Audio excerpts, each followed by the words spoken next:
Market के बड़े trend की। और हमारे साथ अब जुड़े हैं एएसके इन्वेस्टमेंट मैनेजर्स के associate director Sandeep Bansal. Sandeep Bansal G capital market में 19 साल का अनुभव रखते हैं। इससे पहले वो एसबीआई लाइफ इंश्योरेंस के साथ भी काम कर चुके हैं। Sandeep ji, good afternoon. क्या लग रहा है मार्केट में इस तरीके की वॉलेटिलिटी एक वन वे रैली के बाद जो पिछले 3-4 महीने में आई है, वो एक अपॉर्चुनिटी है या एक sign of things to come? Anuj, हमें तो ये एक अपॉर्चुनिटी लग रही है। मार्केट्स अगर हम देखें लास्ट एक महीने में निफ्टी करीब 6% से करेक्ट कर चुका है। मिड कैप स्मॉल कैप करीब 9-10% से करेक्ट कर चुके हैं। अर्निंग्स आउटलुक FY26 के 15 से 17% की ग्रोथ रहनी चाहिए। अगर हम FY25 की बात करें तो अर्निंग्स म्यूटेड रहे हैं और हमने सिर्फ 5% की ही ग्रोथ देखी है। अभी एक्सपेक्टेशन है कि गवर्नमेंट की स्पेंडिंग पिकअप करेगी यहाँ से। रूरल इंडिया में रिकवरी के ग्रीन शूट्स हमें कुछ साइंस लास्ट क्वार्टर में भी दिखे थे। रबी का क्रॉप अच्छा रहेगा और उससे हमें रूरल साइड में इकोनॉमी में मजबूती दिखेगी। अर्बन इंडिया में थोड़ा बहुत कंजम्पशन में हमने जो स्लो डाउन दिखा है, हमको लगता है कि गवर्नमेंट स्पेंडिंग के पिकअप की वजह से उस चीज़ों में भी सुधार आएगा। ग्लोबल रेट कट साइकिल हुआ है इंडिया में, भले ही आरबीआई फरवरी में रेट कट करे या अप्रैल में रेट कट करे, the trend is clearly on the downside की रेट कट्स यहाँ से जल्द ही शुरू होने वाले हैं। इन्फ्लेशन हमें लगता है कि कंट्रोल में ही रहेगा। वेजिटेबल इन्फ्लेशन स्पाइक अप किया था, पर आने वाले समय में हमें लगता है कि इन्फ्लेशन भी कम होगा। प्राइवेट सेक्टर केपेक्स साइकिल का भी एक्सपेक्टेशन है कि वो भी पिकअप करेगा, बिकॉज कैपेसिटी यूटिलाइजेशन लेवल्स जो हैं across industry are at healthy levels, जहां से टिपिकली प्राइवेट सेक्टर केपेक्स भी चालू होता है। ओवरऑल सेटअप हमें सब सेगमेंट्स ऑफ द इकोनॉमी में अच्छा लग रहा है और इसीलिए हमें लगता है कि ये यहाँ से मार्केट अच्छा ही रहना चाहिए। ये आपका जो ये व्यू था अभी, जिसमें मेरे ख्याल से जो 3 महत्वपूर्ण बिंदु मैंने पकड़े, जिसमें आप कह रहे हैं कि inflation is in control, huge possibility of rate cuts, then आपने कहा गवर्नमेंट स्पेंडिंग यहाँ से बढ़ने की, और सिंस कैपेक्स यूटिलाइजेशन जो कंपनियों के हैं वो बहुत ही पीक लेवल पे है, तो कैपेक्स भी होगा उनकी तरफ से, प्राइवेट कैपेक्स। इस मद्देनज़र मैं जो अपना अगला प्रश्न ड्रॉ कर रहा हूँ सर, वो ये है कि प्राइस डैमेज भी इन सभी कंपनियों में हुआ है, चाहे वो बैंक्स हों, चाहे वो कैपिटल गुड्स हों। सबसे ज़्यादा जो प्राइस डैमेज हुआ है वो उनमें से ये भी एक है। आप कितनी वरीयता देंगे, इंपॉर्टेंस देंगे इन्वेस्टर के लिहाज से इन लेवल्स पे इन स्टॉक्स को एक्टिवेट करने की? देखिए वीरेंद्र, हमारा ये मानना है कि इक्विटीज में वॉलेटिलिटी स्टॉक प्राइसेस में रहती है। वो इस एसेट क्लास का एक स्वभाव ही कुछ ऐसा है। लॉन्ग टर्म अर्निंग्स पोटेंशियल अगर हम देखें इन सेक्टर्स का, तो वो इंटैक्ट है। अगर हम ओवरऑल अर्निंग्स ग्रोथ की बात कर रहे हैं कि पूरा मार्केट करीब 15% प्लस की अर्निंग्स ग्रोथ करेगा नेक्स्ट ईयर, तो इनमें से काफ़ी सारे सेक्टर्स हैं जो उनसे काफ़ी बेहतर करेंगे। अगर हम इंफ्रास्ट्रक्चर, मैन्युफैक्चरिंग, इन सब सेक्टर्स की बात करें जहाँ पे गवर्नमेंट के पॉलिसी इनिशिएटिव्स भी काफ़ी रहे हैं और आगे जाकर भी रहने वाले हैं, तो हमें लगता है कि इनका लॉन्ग टर्म अर्निंग्स पोटेंशियल, जो इन सेक्टर्स की काबिलियत है एक अच्छा और हेल्दी अर्निंग्स डिलीवरी करने की, वो काफ़ी लंबे समय तक रहने वाली है। आपकी बात सही है कि इन ही स्टॉक प्राइसेस में हमें वीकनेस भी दिखी है। उसके कई सारे कारण रहे हैं। कुछ अर्निंग्स भी लास्ट फ्यू क्वार्टर्स में जो एक्सपेक्टेशन थी उससे कम आई हैं, प्लस गवर्नमेंट ने उतना खर्चा भी नहीं किया है जितना बजटेड था। इलेक्शंस, मॉनसून्स, ये सब कई कारणों की वजह से स्टॉक्स में वीकनेस रही है फंडामेंटली, प्लस ग्लोबल अनसर्टेनिटी का भी एक एनवायरनमेंट रहा है। हमें लगता है ये काफ़ी सारी चीज़ें आने वाले कुछ टाइम में क्लैरिफाई हो जाएंगी और उनसे फिर जब अर्निंग्स भी आने लगेंगी तो मार्केट का कॉन्फिडेंस इनमें बढ़ेगा। Sandeep ji, good afternoon. श्रेया बात कर रही हूँ। आपने बताया कि मार्केट का कॉन्फिडेंस आने वाले समय में बढ़ सकता है। सर, मिड कैप को लेकर मेरा सवाल है, जब भी बाजार में तेज़ी देखने को मिलती है तो आज भी देखिए मिड कैप आउट परफॉर्म कर रहे थे, हालांकि थोड़ी सी गिरावट आई है अभी फिलहाल, लेकिन हरे निशान पर ही कामकाज कर रहा है। Valuation wise mid cap sector में इंडेक्स में आपको कौन से स्टॉक्स अच्छे लगते हैं? राइट श्रेया, हमें सेक्टर्स जो पसंद आते हैं वो हैं मैन्युफैक्चरिंग का स्पेस पसंद है, ईएमएस का स्पेस पसंद है, पावर का जो पूरा इकोसिस्टम है, चाहे वो ट्रांसफार्मर्स हो, इक्विपमेंट सप्लायर्स हो, केबल्स एंड वायर्स सप्लायर्स हो, वो पूरा इकोसिस्टम हमें अच्छा लगता है। फार्मा का स्पेस वो भी हमें पसंद है, और डिस्क्रेशनरी कंजम्पशन की का जो सेगमेंट है वो भी हमें अच्छा लगता है।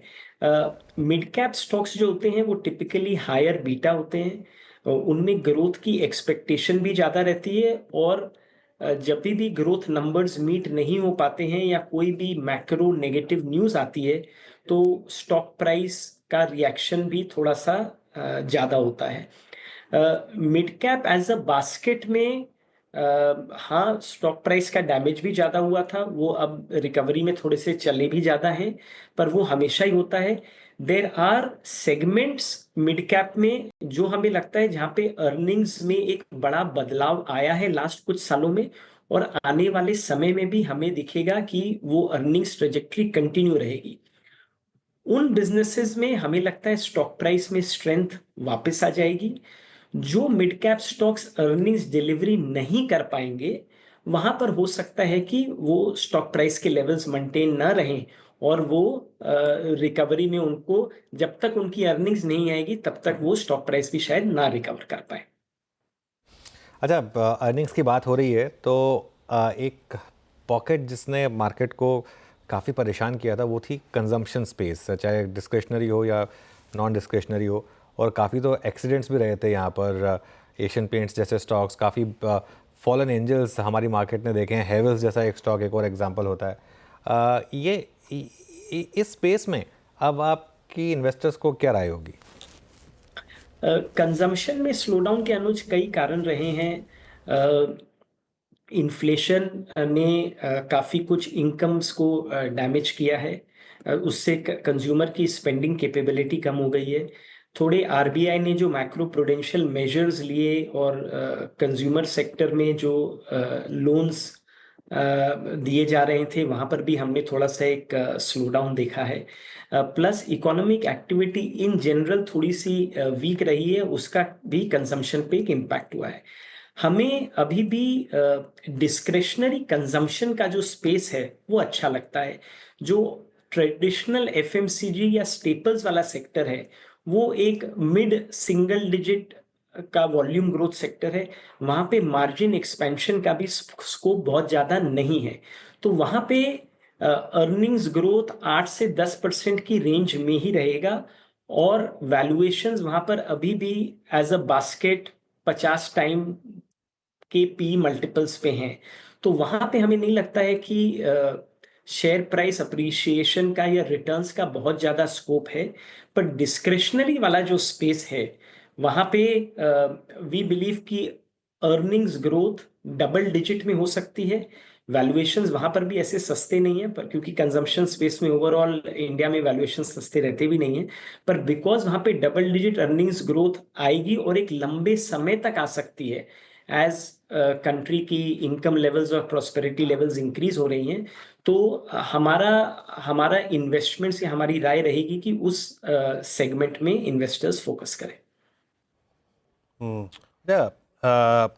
पीएसयूज संदीप जी, क्योंकि हमारे बहुत सारे जो व्यूअर्स निवेशक हैं, जब मैं कभी कॉलर शो करता हूं तो उनसे जब बातचीत होती है वो हायर लेवल्स पे ट्रैप्ड हैं। 2024 के मध्य तक आते आते या फिर आपके लीजिए जून तक आते आते बहुत चले थे स्टॉक्स, एंड सडन कोलैप्स। एक बार चुनाव के नतीजे, उसके बाद बजट, फिर उसके बाद अक्टूबर में मार्केट ही कोलैप्स हो गया उस वक्त। अब अच्छा, इस बार हमने देखा कि रेलवे में थोड़ा धीमापन है, बहुत सारी निजी कंपनियों ने अपने रेलवे कारोबार को अलग किया, बेचा।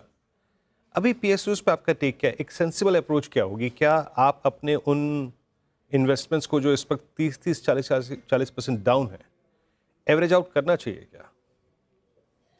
तो सो PSUs वीरेंद्र एक बड़ा वेरीड बास्केट है। इसमें बैंकिंग भी है, इसमें एनर्जी के भी स्टॉक्स हैं, पावर के भी स्टॉक्स हैं, अक्रॉस डिफरेंट सेक्टर्स हैं, हर सेक्टर में डायनामिक्स अलग हैं। अगर हम OMCs एज अ बास्केट की बात करें, वहाँ पे रिफाइनिंग मार्जिन्स काफ़ी कम हो गए थे। अब हमने देखा है कि रिफाइनिंग मार्जिन्स लास्ट 2-1 महीने से वापस उनमें मजबूती आई है। तो वहाँ पे अर्निंग्स सरप्राइज इस क्वार्टर में काफ़ी रहना चाहिए और काफ़ी सॉलिड अर्निंग्स ग्रोथ वहाँ पे आना चाहिए, जबकि स्टॉक प्राइसेस काफ़ी गिर चुके हैं उन लेवल से। अगर हम पावर साइड की बात करें, तो पावर में हमने देखा है कि ऑर्डरिंग एक्टिविटी चालू हो गई है वापस। Consumption levels as economic activity picks up, power की डिमांड भी बढ़ेगी। तो जो वीकनेस हमने थोड़े टाइम पहले देखी थी वो रिवर्स करेगी और स्टॉक के वैल्यूएशन लेवल्स उस बास्केट में भी अट्रैक्टिव हो गए हैं। PSU बैंक्स में भी सिलेक्ट PSU बैंक्स हैं जहां पे अर्निंग्स ग्रोथ हमें लगता है कि काफ़ी ठीक रहेगी, डबल डिजिट में रहेगी और ये एक लंबे समय तक रहेगी शायद, क्योंकि जब कॉरपोरेट केपेक्स साइकिल में एक पिकअप आएगा तो PSU बैंक्स शायद उस लेंडिंग में आगे रहेंगे। तो उस दिशा से PSUs में सिलेक्ट पॉकेट्स में लीडिंग PSUs में इस प्राइस फॉल में हमें लगता है निवेशकों को एक अच्छी अपॉर्चुनिटी मिली है। बहुत ही डिटेल्ड एनालिसिस रखी PSU सेक्टर के ऊपर। मेरा सवाल बहुत ही बर्निंग सेक्टर को लेकर है, क्विक ई कॉमर्स स्पेस को लेकर मैं सवाल पूछना चाहती हूँ आपसे। देखिए सर, जोमेटो की बात करें तो 2024 में डबल हो गया इसका शेयर प्राइस, लेकिन 2025 में एक्सपर्ट्स और ब्रोकरेजेस का मानना है कि हालात उतने अच्छे रह नहीं सकते। साथ ही स्विगी जैसा स्टॉक डिस्काउंट पे ट्रेड कर रहा है, जेप्टो IPO की तैयारी कर रहा है, काफ़ी ज़्यादा कॉम्पिटिशन स्पेस में देखने को मिल सकता है। आपकी क्या राय है? सुश्रेया, स्टॉक स्पेसिफिक तो हम बात नहीं कर पाएंगे। अगर हम स्पेस एज एन ओवरऑल की बात करें, ये एक बहुत ही एक्साइटिंग और high growth segment of the economy है, जहाँ पे एक अच्छे लेवल की ग्रोथ एक लंबे समय तक आती रहेगी। पर जैसे आपने राइटली कहा, ये स्पेस में काफ़ी नए एंट्रेंट्स भी आ रहे हैं। काफ़ी जो ई कॉमर्स के प्लेयर्स हैं उन्होंने भी अपने मॉडल्स ट्विक कर दिए हैं, वो भी क्विक कॉमर्स में अपनी प्रेजेंस बढ़ाना चाह रहे हैं।